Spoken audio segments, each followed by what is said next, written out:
ಇವತ್ತು ಬೆಳಗ್ಗೆನೇ video start ಮಾಡ್ತಾಯಿದ್ದೀನಿ. ಇನ್ನೂ ಮುಖನೂ ತೊಳ್ಕೊಂಡಿಲ್ಲ. ಎದ್ದಿದ ತಕ್ಷಣವೇ ಫಸ್ಟು ಅಡುಗೆ ರೂಮ್ಗೆ ಬಂದಿದ್ದು. ಯಾಕಂತಂದರೆ ನೆನ್ನೆ ರಾತ್ರಿ ಏನಾಯಿತು ಅಂತಂದರೆ ಸ್ವಲ್ಪ ಏನೇನೋ ಮಾತಾಡ್ಕೊತ ಹಾಗೆ ನೆನಪೇ ಆಗಿಲ್ಲ ದೋಸೆಗೆ ನೆನೆಸಿದ್ದೆ ಅಂಥೇಳಿ. ಹಾಗಾಗಿ ಅದನ್ನು ರುಬ್ಬೇ ಇಲ್ಲ. ಅದನ್ನು ಇವಾಗ ರುಬ್ಬಿ ದೋಸೆ ಮಾಡೋಣ ಅಂತ ಅಂದ್ಕೊಂಡಿದ್ದೀನಿ. ಒನ್ ಟೈಮ್ ಏನೋ ಮಾಡಿದ್ದೆ ಆ ಥರ ನಾನು ಬೆಳಗ್ಗೆ ರುಬ್ಬಿ ಮತ್ತು ಬೆಳಗ್ಗೆನೇ ದೋಸೆ ಮಾಡಿದ್ದು. ಅದಕ್ಕೆ ಏನೋ ಆಗಲ್ಲ ಅಂತ ಅಂದ್ಕೊಂಡಿದ್ದೀನಿ. ನೋಡೋಣ ಏನಾಗುತ್ತೋ ಏನಿಲ್ಲೋ ನನಗೂ ಗೊತ್ತಿಲ್ಲ. ಇವಾಗ ಮಿಕ್ಸಿಗೆ ಹಾಕಿಬಿಟ್ಟು ಇವತ್ತು ಟೈಮು ಒಂದು 7 ಗಂಟೆ ಆಗಿದೆ. ಒಂದು 8 ಗಂಟೆ ತನಕ ಅದು ಹಿಟ್ಟು ನೆಂದರೆ ಬೇಬಿ ದೋಸೆ ಬರ್ಬೋದು ಅಂತ ಅಂದ್ಕೊಳ್ತೀನಿ. ಬನ್ನಿ ಮಾಡೋಣ.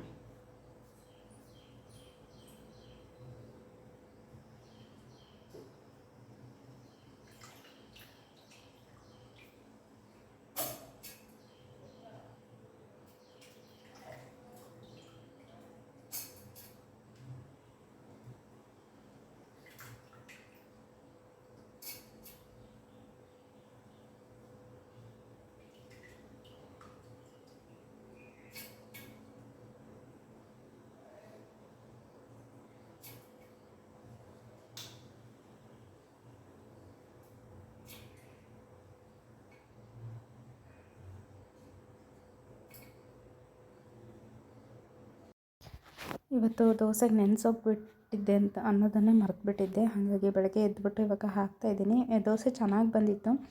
ನಾನು ಅಂದ್ಕೊಂಡೆ ಚೆನ್ನಾಗಿ ಬರಲ್ಲ ಅಂತ. ಬಟ್ ಅದು ಇನ್ನೂ ಸ್ವಲ್ಪ ನೆಂದಿದ್ರೆ ಇನ್ನೂ ಸ್ವಲ್ಪ ಚೆನ್ನಾಗೇ ಬಂದಿರೋದು. ಅಂದರೆ ನಾನು ಕೆಲವೊಂದು ಟೈಮು ಮಾಡಿದ್ದೀನಿ. ಹಾಗಾಗಿ ಏನೂ ಭಯ ಪಡ್ದೇ ಇವತ್ತು ಮಾಡಿದೆ. ಅಂದರೆ ತುಂಬ ದಿನ ಆಗಿತ್ತು ನಾನು ಈ ದೋಸೆ ತಿಂಡಿ ಎಲ್ಲ ಮಾಡಿಬಿಟ್ಟು. ತುಂಬ ದಿನದಿಂದ ಮಾಡಿರಲಿಲ್ಲ. ಇವತ್ತು ಮಾಡೋಣ ಅಂತ ಅಂದ್ಕೊಂಡು ಮಾಡ್ತಾಯಿದ್ದೆ. ಅದೇ ಹೇಳಿದ್ನಲ್ವ, ಮೂಡ್ ಸರಿ ಇರಲಿಲ್ಲ. ಹಾಗಾಗಿ ಯಾವುದ್ರ ಮೇಲೂ ಮನಸ್ಸಿರಲಿಲ್ಲ ಅಂತ. ಹಾಗಾಗಿ ಜಾಸ್ತಿ ಯಾವುದನ್ನು ತಲೆ ಕೆಡಿಸ್ಕೊಂಡು ಮಾಡ್ತಿರಲಿಲ್ಲ. ಮನಸ್ಸಿಗೆ ಏನು ಅನಿಸುತ್ತೋ ಅದನ್ನು ಮಾತ್ರ ಮಾಡ್ತಾಯಿದ್ದೆ. ಇವತ್ತು ಹಾಗೆ ಮಾಡೋಕ್ಕೋಗಿ ದೋಸೆಗೆ ನೆನೆಸಿದ್ದೀನಿ ಅನ್ನೋದನ್ನೇ ಮರ್ತೋಗ್ಬಿಟ್ಟು ಇವತ್ತು ಹಾಗೆ ಮಲ್ಕೊಂಡ್ಬಿಟ್ಟಿದ್ದೆ. ಹಾಗಾಗಿ ಇವತ್ತು ಬೆಳಗ್ಗೆ ಬೇಗನೆ ಎದ್ದು ನೋಡ್ತೀನಿ ಏನು ತಿಂಡಿ ಮಾಡೋದು ಅಂತ ಯೋಚನೆ ಮಾಡಿದಾಗ ಆವಾಗ ನೆನಪಾಯಿತು ನನಗೆ ದೋಸೆ ಹಿಟ್ಟು ರುಬ್ಬಿಲ್ಲ ನಾನು, ಹಾಗೆ ನೆನೆಸಿ ಇಟ್ಬಿಟ್ಟಿದ್ದೀನಿ ಅಂತ. ಹೆಂಗೂ ಗೊತ್ತಿತ್ತಲ್ವ, 1 ಗಂಟೆ 1.25 ಗಂಟೆ ನೆನೆದ್ರೆ ಬರುತ್ತೆ ದೋಸೆ ಅಂಥೇಳಿ. ಅದಕ್ಕೋಸ್ಕರ ಏನೂ ಟೆನ್ಷನ್ ತೊಗೊಳ್ದೇ ಅದನ್ನು ರುಬ್ಬಿದೆ. ಏನು ನಾವಿಬ್ಬರೇ ಅಲ್ವಾ, ಜಾಸ್ತಿ ಏನೂ ನೆನೆ ಹಾಕಿರಲಿಲ್ಲ. ನಾನು ಒಂದು 5ರಿಂದ 6 ದೋಸೆ ಆಗೋಷ್ಟು ನೆನೆಸಿದ್ದೆ, ಬಿಟ್ಟರೆ ಮತ್ತು ಜಾಸ್ತಿ ಆಗೋಷ್ಟೇನು ನೆನೆಸಿರಲಿಲ್ಲ. ಇವಾಗ ನೋಡ್ತಾ ಇರ್ಬೋದು, ನಾನು ಪಲ್ಯಕ್ಕೆ ಎಲ್ಲ ಜೋಡಿಸ್ಕೊಂಡ್ಬಿಟ್ಟು ಇವಾಗ ಮಾಡ್ತಾಯಿದ್ದೀನಿ. ಎರಡು ಆಲೂಗಡ್ಡೆ ತೊಗೊಂಡ್ಬಿಟ್ಟು ಬೇಯಿಸ್ಕೊಂಡಿದ್ದೀನಿ. ಆಲೂಗಡ್ಡೆಗೆ ಒಗ್ಗರಣೆ ಹಾಕೋದಕ್ಕೆ ಇಲ್ಲಿ ಈರುಳ್ಳಿ ಮತ್ತು ಹಸಿಮೆಣ್ಸಿನ್ಕಾಯಿನ ಹೆಚ್ಚಿಟ್ಕೊಂಡಿದ್ದೀನಿ. ಅದಕ್ಕೆ ಸ್ವಲ್ಪ ಎಣ್ಣೆ ಮತ್ತು ಸಾಸಿವೆ, ಜೀರಿಗೆ, ಕರಿಬೇವು, ಬೇಯಿಸಿಟ್ಕೊಂಡಿರೋ ಆಲೂಗಡ್ಡೆ ಮತ್ತು ಈರುಳ್ಳಿ ಮತ್ತು ಹಸಿಮೆಣ್ಸಿನ್ಕಾಯಿ, ಉಪ್ಪು, ಅರಿಶಿನ ಪುಡಿ ಇಷ್ಟನ್ನು ಹಾಕಿಬಿಟ್ರೆ ಪಲ್ಯ ರೆಡಿ ಆಗಿಬಿಡತ್ತೆ. ತುಂಬ ಟೇಸ್ಟಿಯಾಗಿ ಚೆನ್ನಾಗಿರುತ್ತೆ. ಇದೇ ಒಗ್ಗರಣೆಗೆ ಸ್ವಲ್ಪ ಕಡಲೆ ಹಿಟ್ಟನ್ನ ಕಲಿಸ್ಬಿಟ್ಟು ಹಾಕಿದರೆ ಪೂರಿ ತಿನ್ನೋದಕ್ಕೆ ತುಂಬ ಚೆನ್ನಾಗಿರುತ್ತೆ. ನಾನಿವತ್ತಿಲ್ಲಿ ದೋಸೆ ಮಾಡ್ತಾ ಇರೋದ್ರಿಂದ ಕಡಲೆ ಹಿಟ್ಟೇನು ಹಾಕೋಕ್ಕೆ ಹೋಗಿಲ್ಲ. ಇಲ್ಲಿ ನೋಡ್ತಾ ಇರ್ಬೋದು, ದೋಸೆಗೆ ಹಾಕಿದೆ ನಾನು. ಎಷ್ಟು ಚೆನ್ನಾಗಿ ದೋಸೆ ಎದ್ದೇಳ್ತಿತ್ತು ಅಂತಂದರೆ, ನಾನು ಮಾಮೂಲಿ ರಾತ್ರಿಯೇ ಎಲ್ಲ ನೆನೆಸ್ಬಿಟ್ಟು ರಾತ್ರಿ ರುಬ್ಬಿ ಮತ್ತು ಬೆಳಗ್ಗೆ ಮಾಡಿದಾಗ ಈ ಥರ ದೋಸೆ ಬಂದಿರಲಿಲ್ಲ. ಹರಿದೋಗ್ಬಿಟ್ಟಿರ್ತಿತ್ತು ಮತ್ತು ಹಿಟ್ಟು ಜಾಸ್ತಿ ನೆಂದಿದೇನೋ ಅಂತ ಅನ್ನೋ ಥರ ಅನ್ನಿಸ್ತಾ ಇತ್ತು. ತುಂಬ ಸ್ಮೂತಾಗಿರ್ತಾ ಇತ್ತು. ಬಟ್ ಇವತ್ತು ಮಾತ್ರ ತುಂಬ ಚೆನ್ನಾಗಿ ದೋಸೆಗಳು ನಾನು ಏನು ಹಂಚಿಗೆ ಅಂಟ್ಕೊಳ್ದೇ ಚೆನ್ನಾಗಿ ಬರ್ತಾಯಿತ್ತು. ನಾನಿಲ್ಲಿ ಹಂಚಿಗೆ ಫಸ್ಟು ಎಣ್ಣೆ ಹಚ್ಚೋದಕ್ಕೆ ಈರುಳ್ಳಿ ತೊಗೊಂಡಿದ್ದೀನಿ. ಈರುಳ್ಳಿ ತುಂಬಾ ಹೆಲ್ಪ್ ಆಗುತ್ತೆ ನಾವು ದೋಸೆ ಮಾಡುವಾಗ. ಯಾಕಂತಂದರೆ ಹಂಚು ಸ್ವಲ್ಪ ಒಂದೊಂದು ಟೈಮ್ ಹಿಡ್ಕೊಳ್ತಾ ಇರುತ್ತೆ, ಬರ್ತಾ ಇರೋಲ್ವಲ್ಲ ದೋಸೆ. ಆ ಟೈಮಲ್ಲಿ ನಾವು ಈ ಈರುಳ್ಳಿನ ಯೂಸ್ ಮಾಡಿಬಿಟ್ಟು ಈರುಳ್ಳಿ ಅದ್ರ ಒಳಗಡೆ ಕಟ್ ಮಾಡಿಬಿಟ್ಟು ಸಣ್ಣಕ್ಕೆ ಅದನ್ನು ನೀರು ಹಾಕಿ ಸ್ವಲ್ಪ ಹಂಚಲ್ಲಿ ಬೇಯಿಸಬೇಕು. ಆವಾಗ ಹಂಚು ಸರಿ ಹೋಗಿಬಿಡುತ್ತೆ. ಮೊದಲು ಯಾವ ಥರ ದೋಸೆ ಬರ್ತಾಯಿತ್ತೋ ನೀವು ಹೊಸ ಹಂಚು ತೊಗೊಂಡಾಗ ಆ ಥರನೇ ಬರುತ್ತೆ. ಆಮೇಲೆ ಅದಕ್ಕೆ ಈರುಳ್ಳಿಯಿಂದನೇ ಎಣ್ಣೆ ಹಚ್ಚಬೇಕು ನಾವು. ಎಣ್ಣೆ ಹಚ್ಚೋದಕ್ಕೆ ಇವಾಗ ಒಂದೊಂದು ಸ್ಪೂನ್ ಬಂದಿದ್ದಾವಲ್ವ, ಅದನ್ನೆಲ್ಲ ಯೂಸ್ ಮಾಡೋದಕ್ಕಿಂತ ಈ ಈರುಳ್ಳಿನ ಎಣ್ಣೆ ಹಚ್ಚೋದಕ್ಕೆ ಯೂಸ್ ಮಾಡಿದ್ರೆ ದೋಸೆ ನೀಟಾಗಿ ಬರುತ್ತೆ. ನೋಡ್ತಾ ಇರ್ಬೋದು, ನಾನಿಲ್ಲಿ ಈರುಳ್ಳಿನೇ ತೊಗೊಂಡು ಎಣ್ಣೆ ಹಚ್ಚಿದ್ದು. ಹಾಗಾಗಿ ದೋಸೆ ನೀಟಾಗಿ ಎದ್ದೇಳ್ತಾ ಇತ್ತು. ತುಂಬ ಖುಷಿ ಆಯಿತು. ಇವತ್ತು ಮಾತ್ರ ದೋಸೆ ತುಂಬ ಚೆನ್ನಾಗಿ ಬಂದಿತ್ತು. ಬೆಳಗ್ಗೆ ಫುಲ್ ಟೆನ್ಷನಲ್ಲೇ ದೋಸೆ ಹಿಟ್ಟನ್ನ ರುಬ್ಬಿದೆ ಇವತ್ತು. ಬಟ್ ದೋಸೆ ಮಾತ್ರ ತುಂಬ ಟೇಸ್ಟಿಯಾಗಿ ಚೆನ್ನಾಗಿ ಬಂದಿತ್ತು. ಇಬ್ಬರು ಕೂಡ ತಿಂದು ಇವತ್ತು ಪೂಜೆ ಮಾಡೋದಿತ್ತು, ಹುಣ್ಣಿಮೆ ಆಗಿರೋದ್ರಿಂದ ಪೂಜೆ ಮಾಡೋದಿತ್ತು. ಬೆಳಗ್ಗೆ ಬೇಗನೆ ಮಾಡಬೇಕಿತ್ತು, ಬಟ್ ರಾತ್ರಿ ಲೇಟಾಗಿ ಮಲ್ಕೊಂಡಿದ್ದರಿಂದ ಬೆಳಗ್ಗೆ ಸ್ವಲ್ಪ ಲೇಟಾಗಿಯೇ ಎಚ್ಚರ ಆಯಿತು. ಲೇಟಾಗಿ ಅಂತಂದರೆ ಒಂದು 6:30 6:45 ಅಷ್ಟೊತ್ತಿಗೆ ಎದ್ದಿದ್ದು ಇವತ್ತು. ಅಷ್ಟೊತ್ತಿಗೆ ಎದ್ದು ಹಿಟ್ಟೆಲ್ಲ ರುಬ್ಬೋ ಅಷ್ಟರಲ್ಲಿ ಟೈಮ್ ಆಗಿಬಿಡ್ತು. ಹಾಗಾಗಿ ಇವತ್ತು ಪೂಜೆ ಕೂಡ ಲೇಟ್ ಆಯಿತು. ಇವತ್ತಿನ ವೀಡಿಯೋನ ಇವತ್ತೇ ಎಡಿಟ್ ಮಾಡಿಬಿಟ್ಟು ಇವತ್ತೇ ಅಪ್ಲೋಡ್ ಮಾಡ್ತಾಯಿದ್ದೀನಿ. ಯಾಕಂದರೆ ಈ ವಿಡಿಯೋ ಮಾಡಿ ಇಟ್ಕೊಂಡಿರಲಿಲ್ಲ ನಿನ್ನೆ. ನೀವು ನೋಡಿರ್ಬೋದು ಲೈವಲ್ಲಿ ಬಂದಾಗೆಲ್ಲ ನಾನು ಒಂದು ಸ್ವಲ್ಪ ಡಲ್ಲಾಗಿದ್ದೆ ಅಂತ ತುಂಬ ಜನ ಕೇಳ್ತಾಯಿದ್ರಿ. ಸ್ವಲ್ಪ ಬೇಜಾರಿಂದ ಯಾವುದೇ ವೀಡಿಯೋಸ್ನ ಮಾಡಿರಲಿಲ್ಲ ನಾನು. ಹಾಗಾಗಿ ಇವತ್ತು ಬೆಳಗ್ಗೆ ಎದ್ಬಿಟ್ಟು ನೀವೆಲ್ಲ ರಿಕ್ವೆಸ್ಟ್ ಮಾಡಿದ್ರಲ್ವ ಡೈಲಿ ವೀಡಿಯೋ ಅಪ್ಲೋಡ್ ಮಾಡಿ ಅಂಥೇಳಿ, ಅದಕ್ಕೋಸ್ಕರ ಇವತ್ತಿನ ವೀಡಿಯೋನ ಇವತ್ತೇ ಅಪ್ಲೋಡ್ ಮಾಡ್ತಾಯಿದ್ದೀನಿ. ವಿಡಿಯೋ ಇಷ್ಟ ಆದರೆ ಲೈಕ್ ಮಾಡೋದನ್ನು ಮರಿಬೇಡಿ. ಯಾರಾದರೂ ಚಾನಲ್ನ ಸಬ್ಸ್ಕ್ರೈಬ್ ಮಾಡದೆ ನೋಡ್ತಾ ಇದ್ದರೆ ದಯವಿಟ್ಟು ನನ್ನ ಚಾನಲ್ನ ಸಬ್ಸ್ಕ್ರೈಬ್ ಮಾಡ್ಕೊಳ್ಳಿ, ನನಗೆ ಸಪೋರ್ಟ್ ಮಾಡಿ. ಇನ್ನು ಯಾವ ಥರದ ವಿಡಿಯೋಸ್ ಬೇಕಂತ ಕಮೆಂಟ್ ಮಾಡಿ.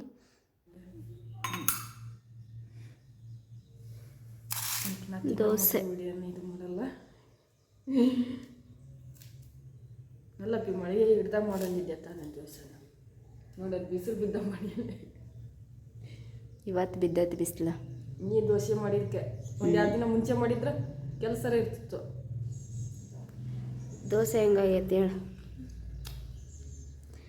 ನನಗೆ ರಾತ್ರಿ ಅದು ನೆನೆ ಇಟ್ಟಿರೋದು ನೆನಪೇ ಇಲ್ಲ. ಚೆನ್ನಾಗೈತಿ. ಬೆಳಗ್ಗೆ ಎದ್ದು ರುಬ್ಬಿದ್ದು ನಾನು. ಚೆನ್ನಾಗೈತಿ. ಮತ್ತೇನು ಅರ್ದಿಲ್ಲ ಚೆನ್ನಾಗಿ ಬಂದವಲ್ಲ.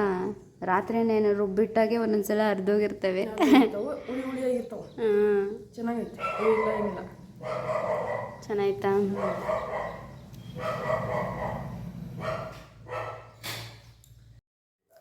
ಇವಾಗ ಅವರು ತಿಂಡಿ ತಿಂದು ಕೆಲಸಕ್ಕೆ ಹೋದರು. ಅದಾದಮೇಲೆ ಈ ಥರ ಇಷ್ಟು ಪಾತ್ರೆ ಸಿಂಕಲ್ಲಿ ಇದೆಲ್ಲ ಕ್ಲೀನ್ ಮಾಡಬೇಕು. ಇದೆಲ್ಲ ಕ್ಲೀನ್ ಮಾಡಿ ಪೂಜೆ ಮಾಡಬೇಕು. ಇವತ್ತು ಬೆಳಗ್ಗೆನೇ ಪೂಜೆ ಮಾಡಬೇಕಿತ್ತು, ಬಟ್ ಮಾಡಿಲ್ಲ. ಮಾಡ್ತೀನಿ. ಹೀಗೆ ನಮ್ಮನೇಲಿ ಬೆಡ್ಶೀಟು ತೆಗೆದ್ಬಿಟ್ಟು ಮಡಿಚ್ಬಿಟ್ಟು ಹೋಗಲ್ಲ. ಪೂಜೆ ಮಾಡಿಲ್ಲ, ಮಾಡಬೇಕು. ಎಲ್ಲ ಕೆಲಸ ಮುಗಿಸ್ಕೊಂಡು ಆಮೇಲೆ ಸಿಗ್ತೀನಿ ನಿಮಗೆ.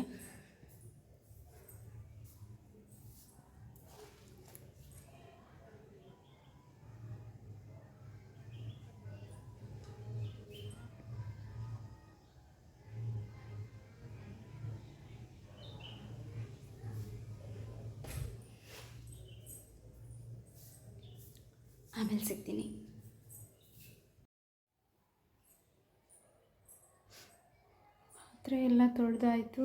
ನೋಡಿ ಪಾತ್ರೆ ಎಷ್ಟಿತ್ತು ಅಷ್ಟು ತೊಳೆದು ಎಲ್ಲ ಕ್ಲೀನ್ ಮಾಡಿ ಇಟ್ಟಿದ್ದೀನಿ. ಇವಾಗ ಸ್ನಾನಕ್ಕೆ ನೀರು ಕೂಡ ಇಟ್ಕೊಂಡಿದ್ದೀನಿ. ಸ್ನಾನ ಮಾಡ್ಕೊಂಬಂದು ಆಮೇಲೆ ಸಿಗ್ತೀನಿ. ನೆಲ ಎಲ್ಲ ಒರೆಸ್ಕೊಂಡಿದ್ದೀನಿ. ಇವಾಗ ಪೂಜೆ ಒಂದು ಮಾಡಿಬಿಟ್ರೆ ಇವತ್ತಿನ ಕೆಲಸ ಮುಗೀತು.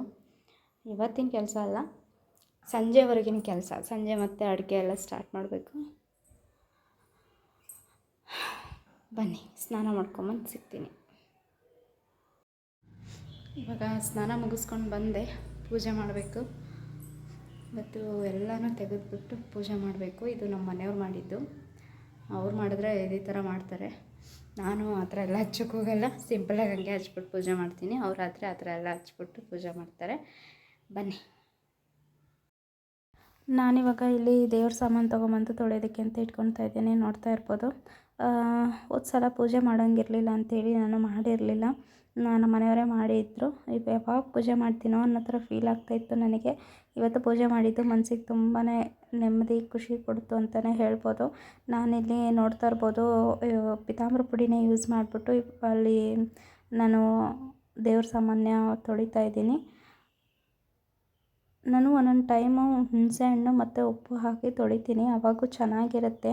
ಮತ್ತು ಹುಣಸೆಹಣ್ಣು ಜೊತೆಗೆ ಶಾಂಪು ಬರುತ್ತಲ್ವ, ಕ್ಲಿನಿಕ್ ಪ್ಲಸ್ ಶಾಂಪು, ಆ ಶಾಂಪು ಹಾಕಿ ತೊಳೆದ್ರೂ ಚೆನ್ನಾಗಿ ಬರುತ್ತೆ. ಇವತ್ತು ಅದೇ ಪುಡಿ ಇತ್ತಲ್ಲ, ಹಾಗಾಗಿ ಆ ಪುಡಿನೇ ಯೂಸ್ ಮಾಡ್ಕೊಂಬಿಟ್ಟು ತೊಳಿತಾ ಇದ್ದೀನಿ.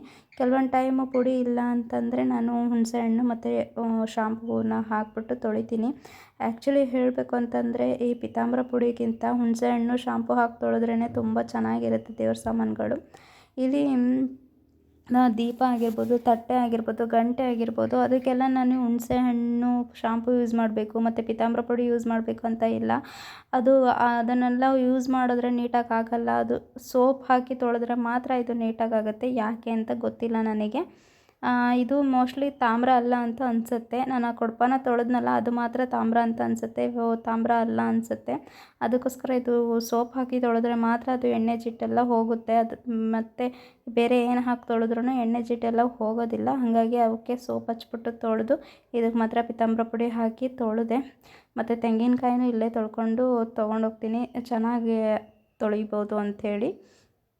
ಅಲ್ಲಿ ದೇವ್ರ ರೂಮಲ್ಲಿ ಕೆಲವೊಂದು ಟೈಮು ಚೆನ್ನಾಗಿ ತೊಳಿಯೋಕ್ಕಾಗುತ್ತೆ, ಕೆಲವೊಂದು ಟೈಮ್ ಸರಿಯಾಗಿ ತೊಳಿಯೋಕ್ಕಾಗಲ್ಲ, ನೀರು ಅನಿಸುತ್ತೆ. ಅದಕ್ಕೆ ಕಾಯಿನೂ ಇಲ್ಲೇ ತೊಳ್ಕೊಂಡು ಹೋಗ್ಬಿಡೋಣ ಅಂಥೇಳಿ ತೊಳ್ಕೊಂಡೋಗಿದ್ದು. ಪೂಜೆ ಕೂಡ ಇವಾಗ ಮುಗೀತು ನೋಡಿ. ಈ ಥರ ಮಾಡಿದ್ದೀನಿ, ಸಿಂಪಲ್ಲಾಗಿ ಪೂಜೆ ಮಾಡಿದ್ದೀನಿ. ಇವತ್ತು ಹೂವು ಕಮ್ಮಿ ಆಯಿತು ಅಂತ ಅನಿಸ್ತು, ಹೂವು ಕಮ್ಮಿ ತೊಗೊಂಡ್ಬಿಟ್ಟಿದ್ದೀನಿ ನೋಡಿ. ಒಂದು 20 ರೂಪಾಯಿ ಹೂವು ತೊಗೊಂಡ್ರೆ ಕರೆಕ್ಟಾಗಿ ಆಗುತ್ತೆ, ಜಾಸ್ತಿ ಫೋಟೋಗಳೇನಿಲ್ವಲ್ಲ. ಇವತ್ತು 10 ರೂಪಾಯಿಗೆ ತೊಗೊಂಡೆ, ಅದಕ್ಕೆ ಕಮ್ಮಿ ಅಂತ ಅನ್ನಿಸ್ತಾ ಇದೆ.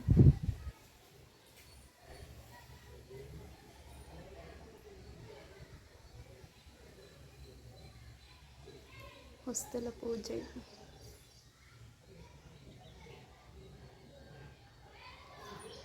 ತುಳಸಿ ಕಟ್ಟೆ,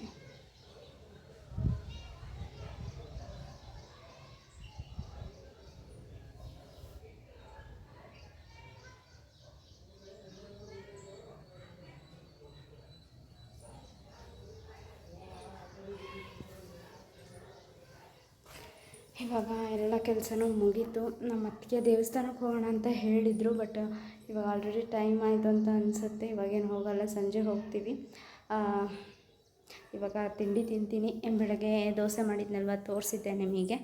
ಇವಾಗ ತಿಂಡಿ ತಿಂದುಬಿಟ್ಟು ಈ ವ್ಲಾಗ್ನ ಇಲ್ಲಿಗೆ ಮುಗಿಸ್ತೀನಿ. ವಿಡಿಯೋ ಇಷ್ಟ ಆದರೆ ಲೈಕ್ ಮಾಡೋದನ್ನು ಮರಿಬೇಡಿ. ಯಾರಾದರೂ ಚಾನಲ್ನ ಸಬ್ಸ್ಕ್ರೈಬ್ ಮಾಡದೆ ನೋಡ್ತಿದ್ರೆ ದಯವಿಟ್ಟು ಸಬ್ಸ್ಕ್ರೈಬ್ ಮಾಡಿಕೊಂಡು ಸಪೋರ್ಟ್ ಮಾಡಿ. ಇವತ್ತಿನ ಒಂದು ವಿಡಿಯೋ ಲೆಂತ್ ಕಮ್ಮಿ ಆಯಿತು ಅಂತ ಅಂದ್ಕೊಳ್ತೀನಿ. ನೆಕ್ಸ್ಟ್ ನಾಳೆಯಿಂದ ಹೊಸ ಕಂಟೆಂಟ್ನ ನಿಮ್ಮ ಜೊತೆ ತರೋದಕ್ಕೆ ಟ್ರೈ ಮಾಡ್ತೀನಿ. ಇವತ್ತು ವಿಡಿಯೋ ಹಾಕೋದು ಬಿಡಬಾರ್ದು ನಾವು ಅನ್ನೊಂದು ಕಾರಣಕ್ಕೋಸ್ಕರ ಇವತ್ತು ವಿಡಿಯೋನ ಮಾಡಿಬಿಟ್ಟು ಹಾಕ್ತಾಯಿದ್ದೀನಿ. ಯಾಕಂದರೆ ನಿನ್ನೆ ಲೈವಲ್ಲಿ ಹೇಳಿದ್ದೆ ನಾನು ಡೈಲಿ ವಿಡಿಯೋಸ್ನ ಅಪ್ಲೋಡ್ ಮಾಡ್ತೀನಿ ಅಂತ. ಯಾವತ್ತು ನಾನು ಹೇಳಿರ್ತೀನಿ ಡೈಲಿ ವಿಡಿಯೋಸ್ ಅಪ್ಲೋಡ್ ಮಾಡ್ತೀನಿ ಅಂತ, ಆವಾಗ ವಿಡಿಯೋನೇ ಮಾಡೋಕ್ಕಾಗಿರಲ್ಲ. ಇವತ್ತೇನಾದರೂ ಸರಿ ವಿಡಿಯೋ ಹಾಕೋಣ ಅಂತ ಹೇಳಿಬಿಟ್ಟು ವಿಡಿಯೋ ಮಾಡಿದ್ದೀನಿ. ನಾಳೆಯಿಂದ ಒಳ್ಳೊಳ್ಳೆ ವಿಡಿಯೋಸು ಬರುತ್ತೆ. ಆದಷ್ಟು ನನ್ನ ಚಾನಲ್ನ ಸಬ್ಸ್ಕ್ರೈಬ್ ಮಾಡ್ಕೊಳ್ಳಿ ಮತ್ತು ನನಗೆ ಸಪೋರ್ಟ್ ಮಾಡಿ ಅಂತ ಕೇಳ್ಕೊಳ್ತೀನಿ. ವಿಡಿಯೋ ಇಷ್ಟ ಆದರೆ ಲೈಕ್ ಮಾಡಿ ಆಯಿತಾ. ಮತ್ತು ಪ್ರ್ಯಾಂಕ್ ವಿಡಿಯೋಸ್ನ ತುಂಬ ಜನ ಕೇಳ್ತಾ ಇದ್ದೀರಾ. ಆದಷ್ಟು ಬೇಗ ಇನ್ನೂ ಒಂದಿಷ್ಟು ಪ್ರ್ಯಾಂಕ್ ವಿಡಿಯೋಸ್ನ ನಿಮ್ಮ ಮುಂದೆ ತರೋದಕ್ಕೆ ಪ್ರಯತ್ನ ಪಡ್ತೀನಿ. ಓಕೆ, ಬಾಯ್.